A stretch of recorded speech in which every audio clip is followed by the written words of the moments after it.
অসমৰ সকলো ৰাইজে সকলো ৰাইজে ইনকিলাব হাতখন এনেকে অলপ মাৰি দিয়ক আকৌ ইনকিলাব ইনকিলাব ইনকিলাব ইনকিলাব ইনকিলাব ইনকিলাব কেইটামান টকাৰ বিনিময়ত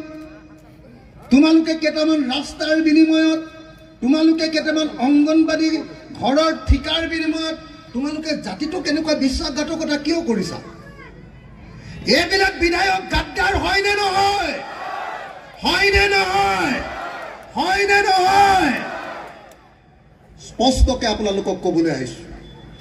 2026 চনত আপোনালোকে টুকুৰিয়াই টুকুৰিয়াই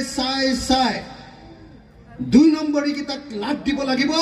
আৰু 1 নম্বৰী গীতাকহে জিকাব লাগিব নহলে প্ৰত্যেকবাৰে সংখ্যালঘু ৰাইজে এনেকৈ গোটেই জীৱন অসমত মাৰ খাই জীয়াই থাকিব লাগিব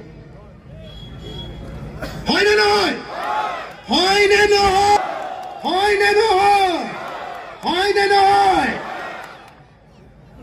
এতিয়া মই স্পষ্টকৈ আপোনালোকক ক'ব শ্ৰদ্ধেয় ৰাইজ মই এটা কাৰণতে আহিছোঁ কাৰণ মোৰ এটাই লোকঢাক কৰিবলৈ মোৰ একো নাই মই এটা কাৰণতে আহিছোঁ 26 চনত হিমন্ত বিশ্ব শৰ্মাক মুখ্যমন্ত্ৰী পদৰ পৰা খেদিব লাগে এটা কামতে আহিছোঁ 24 ঘণ্টা মই এইটো কামতে লাগি আছোঁ হয়নে এইটো কামতে মই লাগি আছোঁ যে হিমন্তক 26ত খেদিম হিমন্তই অসমখন ধ্বংস কৰি পেলাইছে হিমন্তই অসমখনত জাতি আৰু জাতিৰ মাজত কাজিয়া লগাইছে হিমন্তই অসমখনত অশান্তি বিয়পাই দিছে হিমন্তই দুখীয়া মানুহৰ ঘৰ দেখিলে তেওঁলোকৰ বুলডোজাৰ পঠিয়াই ঘৰবিলাক ভাঙি দিয়ে হয়নে নহয় এখন চৰকাৰৰ আটাইতকৈ ডাঙৰ কামটো কি এখন চৰকাৰৰ আটাইতকৈ ডাঙৰ কামটো হ'ল ভোট দিয়া মানুহবিলাকৰ জীৱন আৰু সম্পত্তিৰ নিৰাপত্তা প্ৰদান কৰা হয়নে উল্টাই যি ভোট দিছে সেই জনতাৰ জীৱন কাঢ়ি লোৱা কামটোৱে কৈছে হিমন্ত বিশ্ব শৰ্মা